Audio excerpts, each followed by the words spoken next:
രാജ്യമൊന്നാകെ പാകിസ്ഥാന് നൽകിയ തിരിച്ചടിയിൽ അഭിമാനിക്കുമ്പോൾ, അർഹമായതാണെന്ന് പറയുമ്പോൾ, ഈ അഭിമാനത്തിന് നമ്മുടെ രാജ്യാതിർത്തി കാക്കുന്ന സൈനികർക്ക് നേതൃത്വം നൽകുന്ന 4 ചുണക്കുട്ടികളുണ്ട്. അവരെക്കുറിച്ച് കൂടി അറിയേണ്ടതുണ്ട്, പറയേണ്ടതുണ്ട്. ഇന്നല്ലെങ്കിൽ പിന്നെ എന്നാണ് അത് പറയാനാവുക? അവർ 4 പേർ. ഒന്ന് general Anil Chauhan, chief of Indian defence. പിന്നെ general Upendra Dwivedi, chief of Indian army. Air chief marshal AP Singh, chief of Indian air force.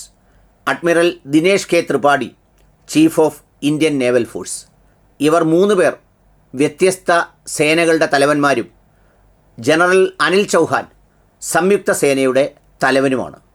ഈ 4 പേരാണ് അതിർത്തിയിൽ നമ്മുടെ ചീറ്റപ്പുലികളെപ്പോലെ സംരക്ഷിക്കാനും എതിരാളികളെ ആക്രമിക്കാനും കരുത്തോടെ നിൽക്കുന്ന ഇന്ത്യൻ സൈന്യത്തിന് നേതൃത്വം നൽകുന്നത്. അതിൽ കരസേനയുടെ മുൻ കമാൻഡർ ലഫ്റ്റനൻറ്റ് ജനറൽ അനിൽ ചൗഹാനാണ് ചീഫ് ഓഫ് ഡിഫൻസ് സ്റ്റാഫ് എന്ന് പറഞ്ഞിട്ട് സംയുക്ത സേനയുടെ തലവനായി ഇപ്പോൾ രാജ്യത്തെ നയിക്കുന്നത്. ഈ സംയുക്ത സേനയുടെ തലവനായി രാജ്യത്തെ നയിക്കുന്ന അദ്ദേഹത്തിൻ്റെ ജന്മദിനത്തിന് ഇനി ഏതാനും ദിവസങ്ങളെ ബാക്കിയുള്ളൂ. മെയ് 18-നാണ് അദ്ദേഹം ജനിച്ചത്. ആ ജന്മദിനാഘോഷവേളയിൽ ഒരുപക്ഷെ ഇത്തവണ സന്തോഷിപ്പിക്കുക അദ്ദേഹം പാകിസ്ഥാനുമേൽ നമ്മുടെ സേന നടത്തിയ ഈ ഓപ്പറേഷൻ സിന്ദൂറിൻ്റെ പേരിൽ കൂടിയായിരിക്കും എന്നതാണൊരു സത്യം.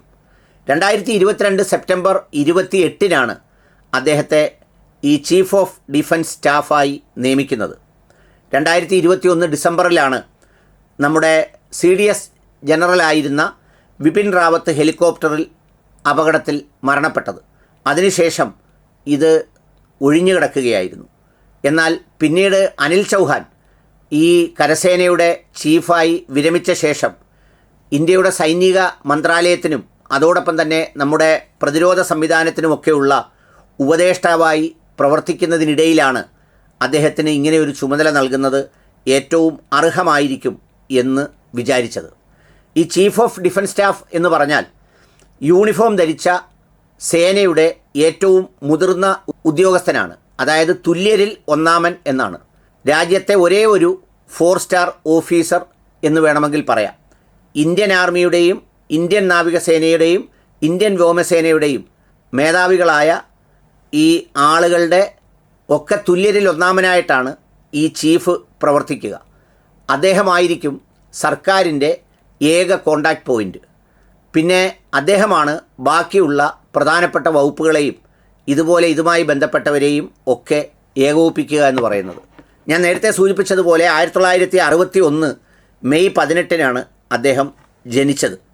1981-ൽ ഇന്ത്യൻ ആർമിയുടെ 11 ഗൂർഖ റൈഫിൾസിൽ അദ്ദേഹം ആദ്യമായി കമ്മീഷൻ ചെയ്യപ്പെട്ടു. പിന്നീട് ഡിഫൻസ് അക്കാഡമി, ഡെറാഡൂൺ അക്കാഡമിയിൽ എന്നിവയിലൊക്കെ പഠിച്ചതിന് ശേഷമാണ് അദ്ദേഹം ഇന്ത്യൻ സേനയിൽ ചേർന്നത്. അവിടെ ഏറ്റവും നിർണായകമായ ബരാമുള്ള സെക്ടറിലെ ഒരു ഇൻഫൻട്രി ഡിവിഷൻ്റെ കമാൻഡറായിട്ടായിരുന്നു അദ്ദേഹം സേവനമനുഷ്ഠിച്ചു പോരുന്നത്. പിന്നീട് ലഫ്റ്റനൻറ്റ് ജനറലായി, ഒടുവിൽ വടക്കുകിഴക്കൻ മേഖലയിലെ കമാൻഡറായി നിയമിച്ചു. 2019 സെപ്റ്റംബർ മുതൽ ഈസ്റ്റേൺ കമാൻഡ് ജനറലായി പ്രവർത്തിച്ചു. 21 മെയ് മാസത്തിലായിരുന്നു അദ്ദേഹം വിരമിച്ചിരുന്നത്. ഇതിനിടയിൽ ഐക്യരാഷ്ട്രസഭയുടെ സമാധാന സേനയൊക്കെയായി അദ്ദേഹം പോയിരുന്നു.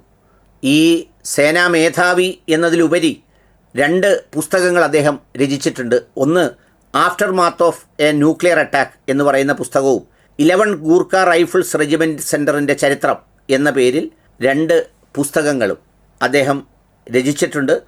അദ്ദേഹത്തിന് രാജ്യം പരംവിശിഷ്ട സേവാ മെഡൽ, ഉത്തം യുദ്ധ സേവാ മെഡൽ, അതിവിശിഷ്ട സേവാ മെഡൽ, സേനാ മെഡൽ, വിശിഷ്ട സേവാ മെഡൽ എന്നിവയൊക്കെ നൽകി രാജ്യം അദ്ദേഹത്തെ ആദരിച്ചിട്ടുണ്ട്. രണ്ടാമതായി നമ്മുടെ ഇന്ത്യൻ ആർമിയുടെ കരസേനയുടെ തലവൻ എന്ന് പറയുന്നത് ഉപേന്ദ്ര ദ്വിവേദി എന്ന് പറയുന്ന ആളാണ്. അദ്ദേഹമാണ് 30ാമത് കരസേനാ മേധാവിയായി ചാർജ് ഏറ്റെടുത്തത്. 40 വർഷത്തെ പാരമ്പര്യമുണ്ട് അദ്ദേഹത്തിന് ഇന്ത്യൻ കരസേനയിൽ. 84-ൽ ജമ്മു കാശ്മീർ റൈഫിൾസിലാണ് അദ്ദേഹം കമ്മീഷൻ ചെയ്യപ്പെട്ടത്.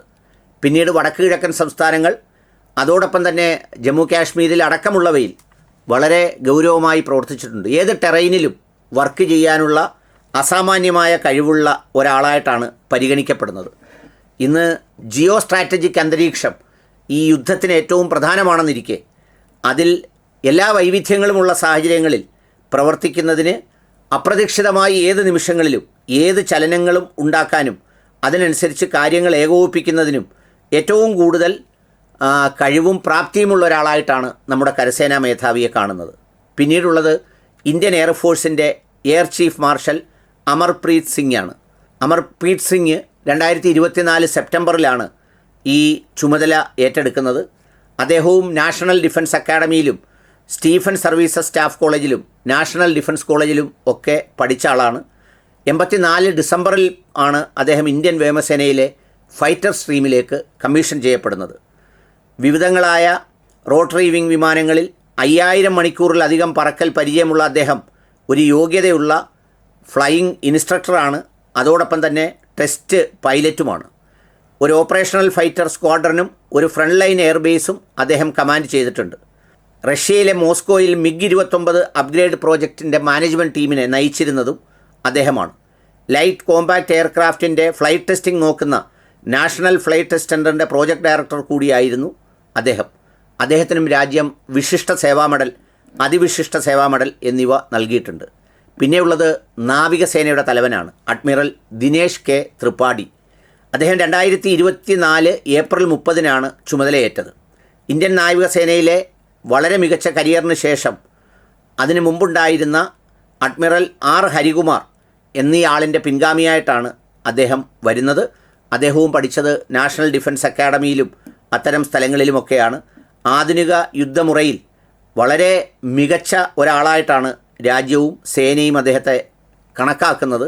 40 വർഷത്തെ കരിയറിൽ അദ്ദേഹം മുംബൈയിലെ വെസ്റ്റേൺ ഫ്ലീറ്റിൻ്റെ fleet operation officer, naval operations director, network centric operation principal director, ന്യൂഡൽഹിയിലെ നേവൽ പ്ലാനുകളിൽ പ്രിൻസിപ്പൽ ഡയറക്ടർ എന്നിവയിലുൾപ്പെടെ വളരെ നിരവധിയായ ഗൗരവമായ പദവികൾ അദ്ദേഹം വഹിച്ചിട്ടുണ്ട്. ദിനേശ് കെ ത്രിപാഠി കൊച്ചിയിലെ സിഗ്നൽ സ്കൂൾ, വെല്ലിംഗ്ടണിലെ ഡിഫൻസ് സർവീസ് സ്റ്റാഫ് കോളേജ്, കരഞ്ചയിലെ naval higher command course, United States of അമേരിക്കയിലെ United States naval war college എന്നിവിടങ്ങളിൽ നിന്ന് വിവിധങ്ങളായ കോഴ്സുകൾ അദ്ദേഹം പൂർത്തിയാക്കിയിട്ടുണ്ട്. അതുകൊണ്ട് തന്നെ ഇത്രയും കരുത്തോടുകൂടി നാവികസേനയെ നയിക്കാനുള്ള എല്ലാ കഴിവുകളും അദ്ദേഹത്തിനുണ്ട്. ഇവരൊക്കെയാണ് യഥാർത്ഥത്തിൽ നമ്മുടെ ഈ നീക്കങ്ങളുടെ ഏറ്റവും പ്രധാനപ്പെട്ട ഓപ്പറേഷണൽ സൈഡ് നോക്കുന്നത്. രാജ്യവുമായി കൂടിയാലോചിച്ച് അത്തരം കാര്യങ്ങൾ തീരുമാനിക്കുമ്പോൾ തന്നെ എവിടെയാണ് കൃത്യതയോടെയും വ്യക്തതയോടെയും ആക്രമിക്കേണ്ടത്, എങ്ങനെയാണത് ഹാർമണൈസ് ചെയ്യേണ്ടത്, എങ്ങനെയാണത് സിങ്ക്രണൈസ് ചെയ്യേണ്ടത് എന്നുള്ളതിൻ്റെ പ്രധാനപ്പെട്ട സ്ട്രാറ്റജിക് ഐഡിയാസൊക്കെ ഫോർമുലേറ്റ് ചെയ്യുന്നതിൽ നിർണായകമായ പങ്ക് വഹിക്കുന്നു ഇവരെ രാജ്യം സല്യൂട്ട് ചെയ്യുന്നു, നമ്മളും.